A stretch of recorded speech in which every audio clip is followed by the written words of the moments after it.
अभी जो मेन आपकी प्रोफाइल का क्वालिटी आपके के ऊपर मैंने ये इन्फॉर्मेशन दिया हूँ। Thank you. नमस्कार, जय जगन्नाथ। My self Rajesh. और हम लोग का कुछ टॉपिक जो डिस्कशन हो रहा था, अभी एक न्यू टॉपिक पे ऊपर हम लोग डिस्कस करने वाले हैं।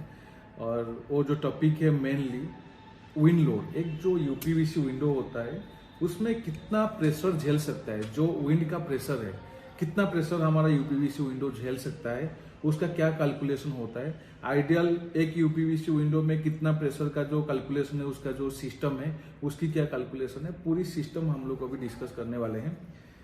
देखिए, ये बहुत सारा कई सारा फैक्टर्स होता है विंड लोड का जो कैलकुलेशन करने के लिए। मान लो कोई यूपीवीसी का विंडो लगा हुआ है, उसका एग्जैक्ट विंड लोड कितना होगा।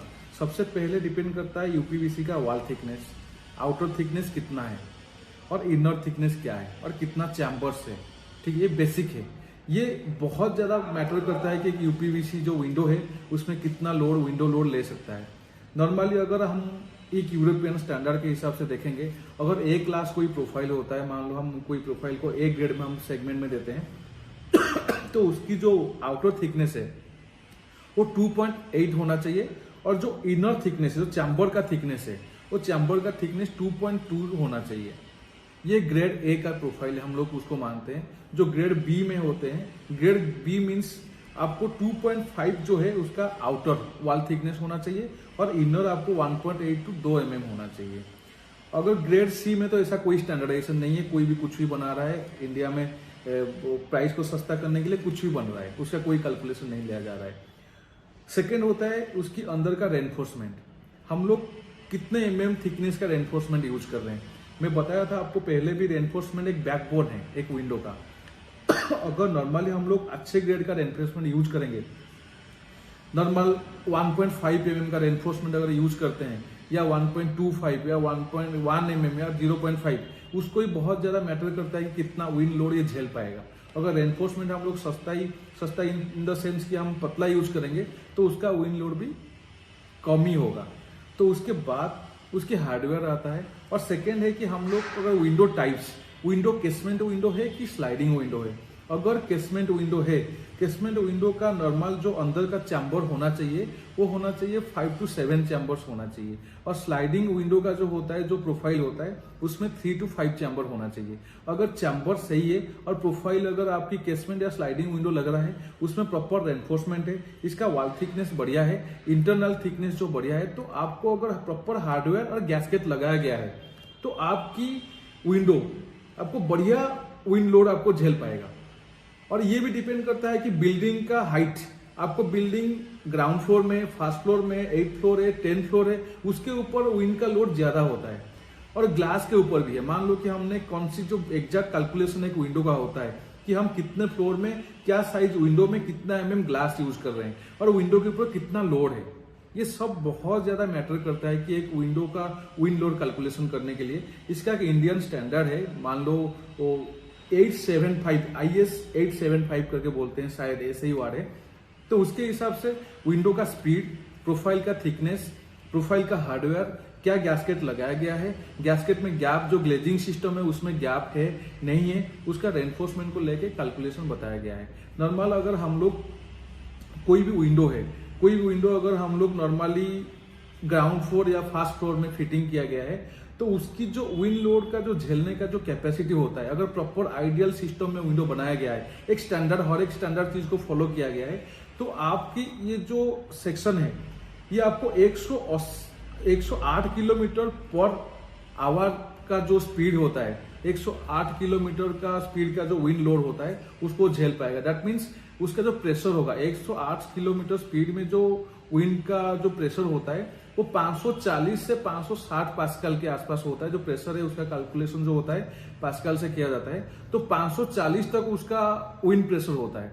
तो उसी हिसाब से अगर हमारा विंडो में कोई अगर विंड लोड 160 है तो उस केस में हम लोग का जो थिकनेस यूज करना चाहिए, उसमें जो विंड का जो प्रेशर होता है अराउंड 900 से लेके 1100 पास्कल तक होता है। तो उस केस में हमारा जो थिकनेस है उसको प्रोफाइल का थिकनेस भी बेटर यूज करना चाहिए। उसके अंदर का रेनफोर्समेंट कम से कम 1.2 या 1.5 हो, या उसका जो गैस्केट सिस्टम है वो बढ़िया गैस्केट सिस्टम होना चाहिए और प्रॉपर हार्डवेयर भी होना चाहिए।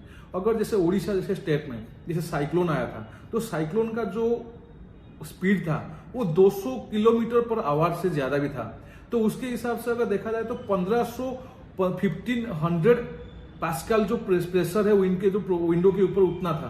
तो उस केस में हमारे लिए तो बहुत ही मैटर करता है एक प्रॉपर विंडो का जो मैकेनिज्म है उसको फॉलो करना, क्योंकि हम लोग सी बीच को समंदर के साइड में होता है। उड़ीसा में चारों तरफ मैक्सिमम समंदर है, तो वहां पे साइक्लोन आता है, हर साल का ये है। तो वहां पे कम से कम आपकी जो प्रोफाइल है ये 2.5 थिकनेस हो, आउटर थिकनेस 2.2 या 2 mm का इनर थिकनेस हो, प्रॉपर 1.5 का वॉल थिकनेस हो, रेनफोर्समेंट होना चाहिए इसमें।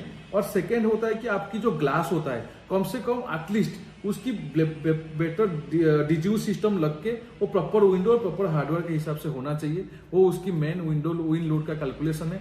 और जो नॉर्मल प्रोफाइल का थिकनेस मैंने बताया आप लोग को कि ये बहुत ज्यादा मैटर करता है कि एक विंड का एक प्रोफाइल एक विंडो कितना विंड प्रेशर को झेल पाएगा। वो बहुत ज्यादा ये 4-5 पैरामीटर है, जैसे कि विंड का प्रोफाइल का wall thickness, inner thickness, outer thickness, उसका रेनफोर्समेंट, उसकी गैस्केट, उसकी जो हार्डवेयर है, उसकी टाइप्स ऑफ विंडो, केसमेंट है या स्लाइडिंग है, ग्लास क्या यूज कर रहे हैं, उसके बाद विंडो का जो बिल्डिंग का हाइट। ये बहुत सारा फैक्टर्स होते हैं कि इस चीज को डिफाइन करने में कि हमारा प्रोफाइल या हमारा जो विंडो है कितना प्रेशर झेल पाएगा।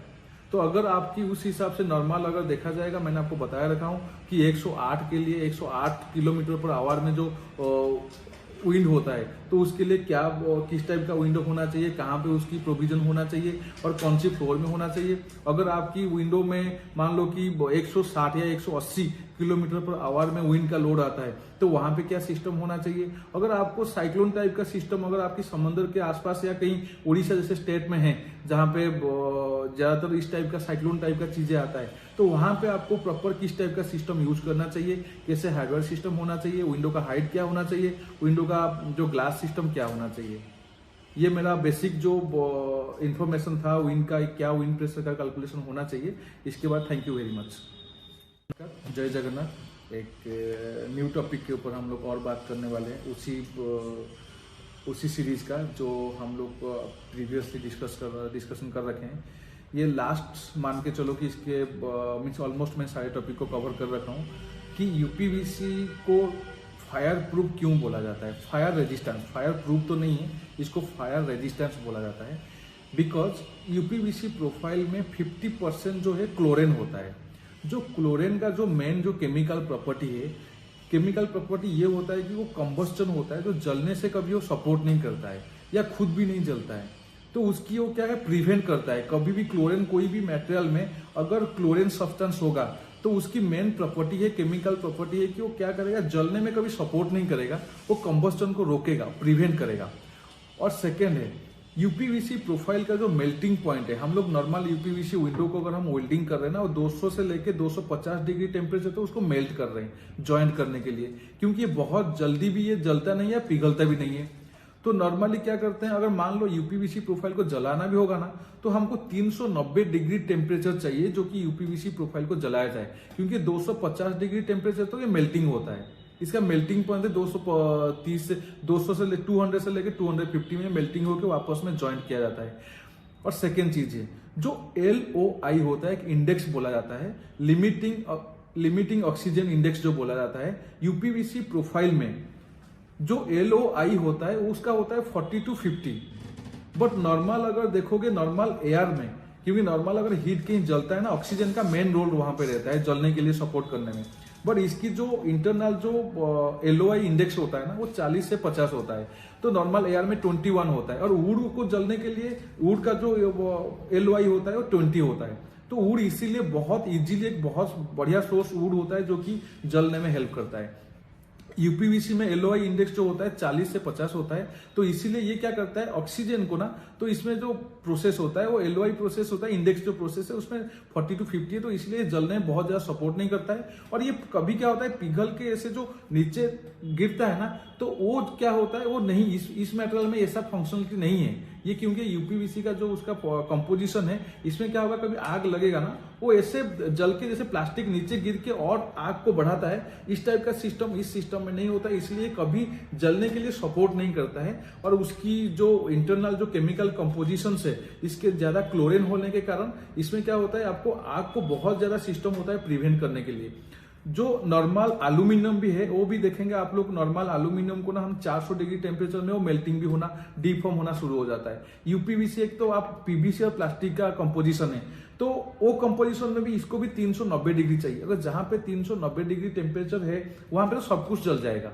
400 डिग्री में तो ये एल्यूमिनियम पिघलना शुरू हो जा रहा है, 400-500 डिग्री में आसपास। दैट मीन्स अगर यूपीवीसी एक बढ़िया सोर्स है, नो डाउट ये फायर प्रूफ नहीं है, बट ये फायर रेजिस्टेंस है। ये कभी फायर को, आग को फैलाने में आपको हेल्प नहीं करेगा, ये कि आग को रोकेगा। और आपने खुद के अंदर वो प्रॉपर्टी नहीं है कि जो कि आग को जलते रहे, क्योंकि इसमें क्लोरीन का परसेंटेज है और उसमें एलओआई इंडेक्स जो है वो 40 से 50 है। नॉर्मल वुडन का जो है वो सब बहुत जलने में वो प्रोसेस में हेल्प करते हैं। तो इसीलिए यूपीवीसी का जो सिस्टम को हम लोग फायर रेजिस्टेंस बोलते हैं। मैं ये बिल्कुल मानूंगा कि जो पर्सन ने इसको रिसर्च करके बनाया है वो हर एक पैरामीटर को नजर करके, हर एक पैरामीटर को ध्यान से देखते हुए ये चीजों को बनाया गया है। तो मेरे हिसाब से यूपीवीसी का जो एडवांटेजेस है, इसीलिए ये मार्केट में अभी तक टिका हुआ है। इसके कोई रिप्लेसमेंट नहीं आ रहा है। नो डाउट एल्यूमिनियम आ रहा है, बट लास्ट 40-50 साल से यूपीवीसी यूज हो रहा है, उसकी कोई रिप्लेसमेंट मटेरियल इसी ग्रेड में नहीं है। और इसी टाइप का हम लोग इन्फॉर्मेशन वीडियो हम देने का बहुत ज्यादा कोशिश करेंगे। पीआरएल का ऑलवेज एक कोशिश रहता है कि क्लाइंट के पास ज्यादा से ज्यादा इन्फॉर्मेशन पहुंचाए, और ऑथेंटिक इन्फॉर्मेशन देने में हम लोग बहुत ज्यादा सेटिस्फेक्शन लगता है कि नहीं, कोई क्लाइंट को हमने कोई हमारी तरफ से कोई इन्फॉर्मेशन देने के बाद कोई क्लाइंट के लिए या कोई कस्टमर के लिए, कोई एंड यूजर के लिए कुछ हेल्प हो जाए, तो ये पीआरएल के लिए बहुत बड़ा अचीवमेंट होगा।